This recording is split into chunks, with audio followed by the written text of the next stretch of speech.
Good morning, everyone. My name is Shafaq Riaz, and I'm a master's student in vaccinology, which is why I'm very interested in all things vaccines, the vaccine uptake, possible reasons for vaccine hesitancy.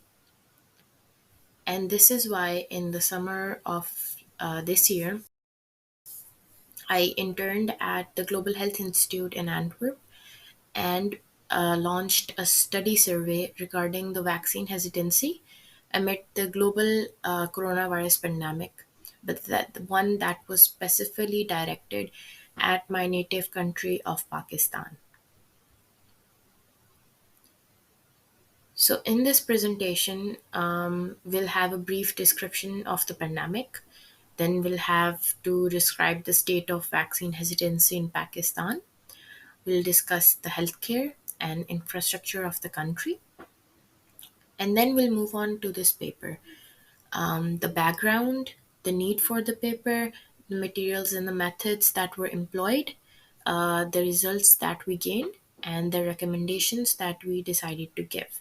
Because at the core of this presentation, the objective was to look at the attitudes and behaviors regarding the vaccine in the ancillary staff, mostly at hospitals. So, according to the www.covid.government.pakistan, the vaccine coverage currently stands at 53 million. According to the Natural Health Services of Pakistan, in 2020 we had roughly 3,000 medical facilities with around about 24,000 beds that could rapidly be mobilized in any event of a pandemic. To date, we've had around 29,000 deaths in the country uh, and a million active cases as we speak. The Omicron variant hasn't arrived in Pakistan yet. The government has ongoing travel bans to prevent the variant from ravaging the population. However, when the paper was written, the Delta variant was still at large, and the main concern was the Delta variant. But then it goes on to showcase the ever evolving nature of this pandemic. Um, that it is not an issue that we can close a chapter on, and that is it is a continuous struggle um, to make sure that the healthcare systems are functional and our capacity building efforts are ongoing to tackle this challenge. So, the healthcare of Pakistan can be described in the following words. The government spends about 2% of its GDP on healthcare needs, where we can all agree more can be allocated.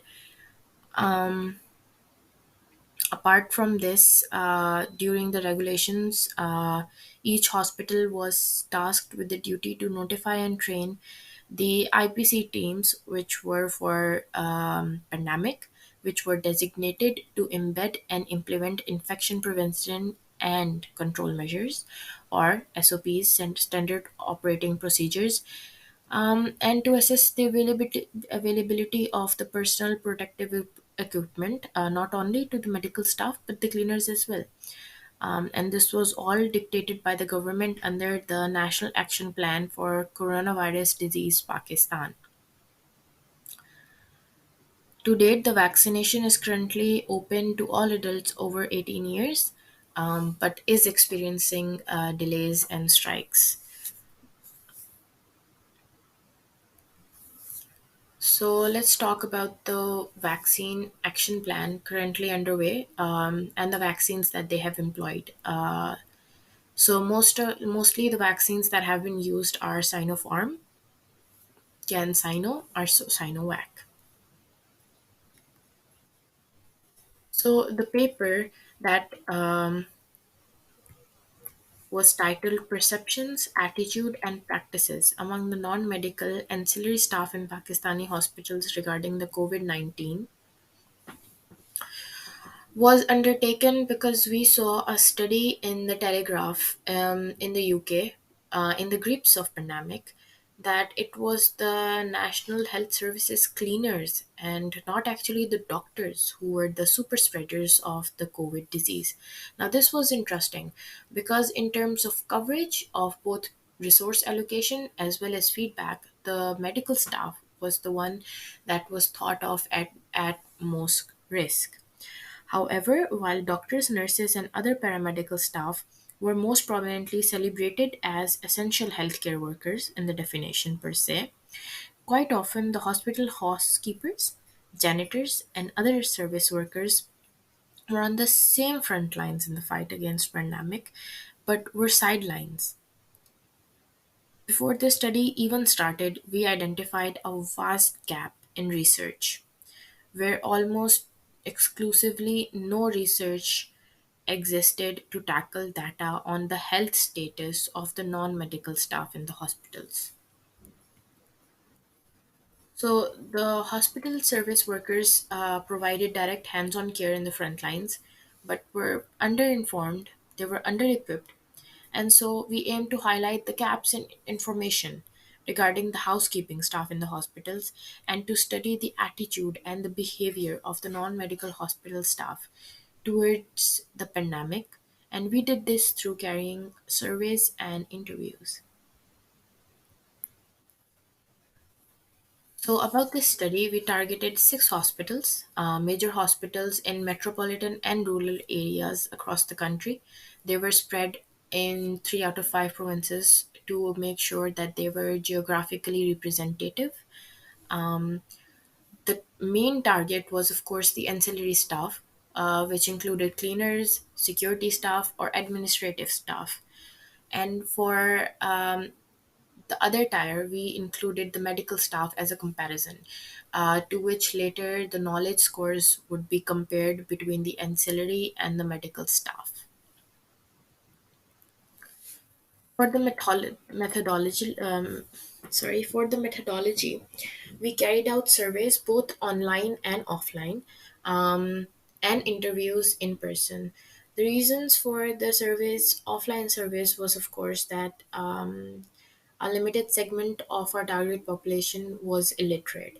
And the rationale behind the interviews was because we wanted to see why the people chose what they chose and the possible reasons for acting the way they did, whether it was adhering to protocols or not adhering to protocols, whether um, getting their information through social media and then what platform. So, this was an in depth analysis of the data that we obtained. We also did some observational cohorts where the medical staff on duty service personnel would observe the adherence to the protocols that were carried out by the service workers as they roamed through the hospital cleaning and sanitizing. And then we performed a statistical analysis. So, for the statistical analysis, data was transferred from Excel to SPSS or RStudio. The frequencies and proportions for the logical variables were computed into the Likert scales, which we will see in the following slides. Normality testing was performed using Shapiro-Wilk test, and we assumed equal variances in all the continuous variables that we measured in the study. We also carried out logistic regression, which was used to explore the association between dependent variables of willingness to vaccinate and the corresponding belief in a conspiracy theory or the belief in severity of the disease. We assumed p-values at 95% confidence interval and statistical significance and correlation in the multivariable model was considered at a p-value of anywhere less than 0.05. For the data collection, we divided our survey into three main segments. The first was the demographic data. This was to assess the education and the literacy levels, the living conditions, as well as the wages of these workers. And this was all done so that a basic a relative risk could be calculated for the ancillary staff.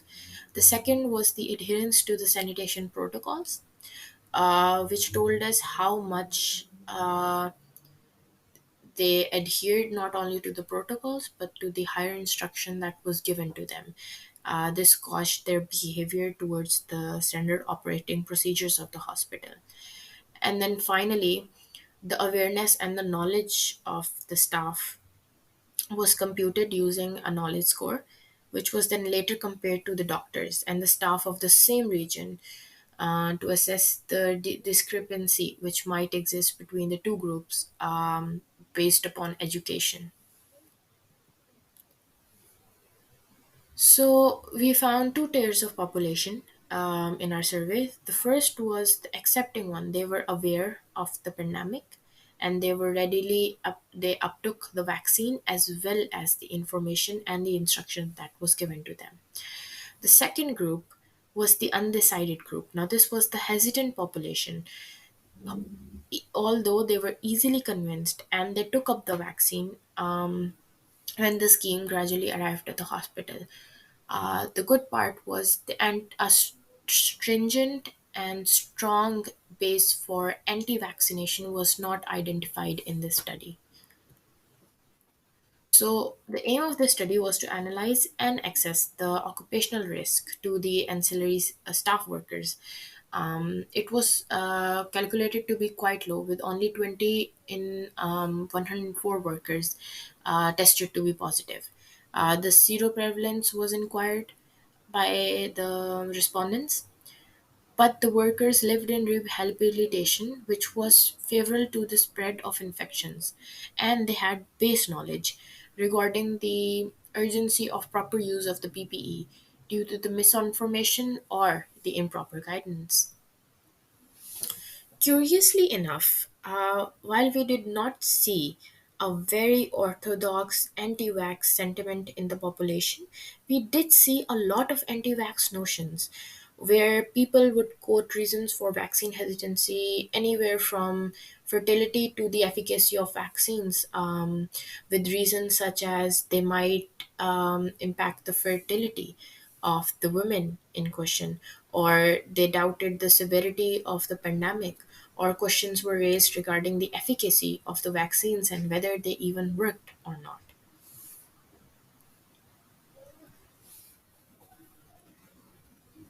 So, in the results, it was quite evident that only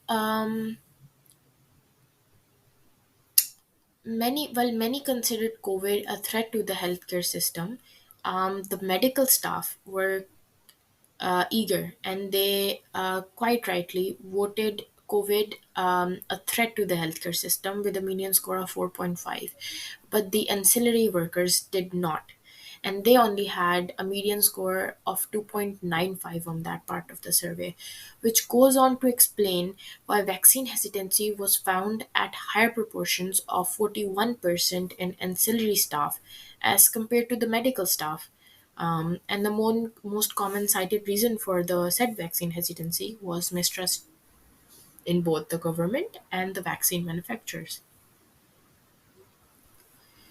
Similarly, only 27% of the cleaning staff strictly adhered to the cleaning protocols, while 48% of the doctors were shown to strictly adhere to any sanitation instruction, protocol, or guideline that was issued by the World Health Organization or by their own hospitals. The prevalence of COVID was quite low, as I have explained above. So, a total of 201 complete surveys were received from eligible participants. Of those, 107 were ancillary staff and 95 were medical doctors. The median age for ancillary staff was 41 years, a bit older, and the medical doctors was 38 years. Um, Over here, what we can see is the people who regarded COVID as an ordinary disease that was overhyped by the government and the Western media to get international aid were less willing to vaccinate. And there was a direct correlation that could be seen between ranking the severity of the pandemic and the person's willingness to vaccinate.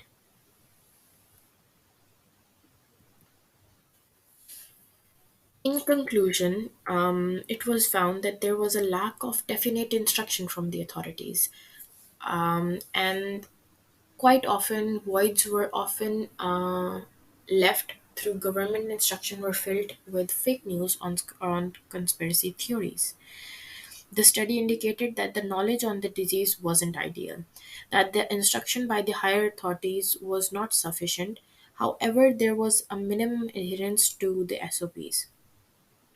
We also tried to ascertain possible reasons for vaccine hesitancy, with the reasons mostly being distrust in the local regulatory authorities, um, with many supporting conspiracy theories as well.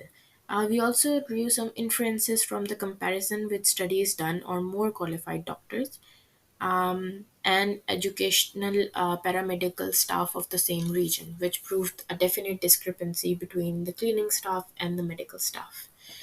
But surprisingly, the respondents were open to data and they were receptive to new guidelines, because when scientific literacy was given to them, when they were explained the reasons for the uptake of the vaccine during the vaccination scheme, most of them were very receptive and took up the vaccine, um, and the data that was given to them. So, our final recommendations were um, divided into do's and don'ts. First, there must not, in the middle of a pandemic, exist a gap in the official instruction that is given. Apart from that, appropriate PPE must be given, and the resource allocation should be proportional to the number of workforce in each category. And then the do's would be regular uptake regarding information and the pandemic progress, given not only to the hospitals but also to the staff working there. The scientific literacy regarding vaccine must be given with a proper reasoning and a scientific background behind the vaccination coverage of the campaign that we are currently advertising. The World Health Organization has some occupational safety guidelines for healthcare safety that must be followed in each hospital, especially in a low middle income country where the burden of disease could prove quite high. As we saw in the previous results, thought informed actions. And so, if the pandemic was regarded as more of a severe threat, then possibly the adherence to the SOPs would be increased as well, because adherence to protocol would increase as knowledge solidifies. Thirdly, the government of Pakistan instituted a hazard pay or risk allowance for those personnel who were on the front lines of the pandemic, risking their lives every day. And hence, is in the service, it showed that that was not something that was being implemented in reality, which is why we propose that hazard pay also be instituted as a form of a goodwill and appreciation towards the frontline health workers. Thank you, and it was a pleasure to give this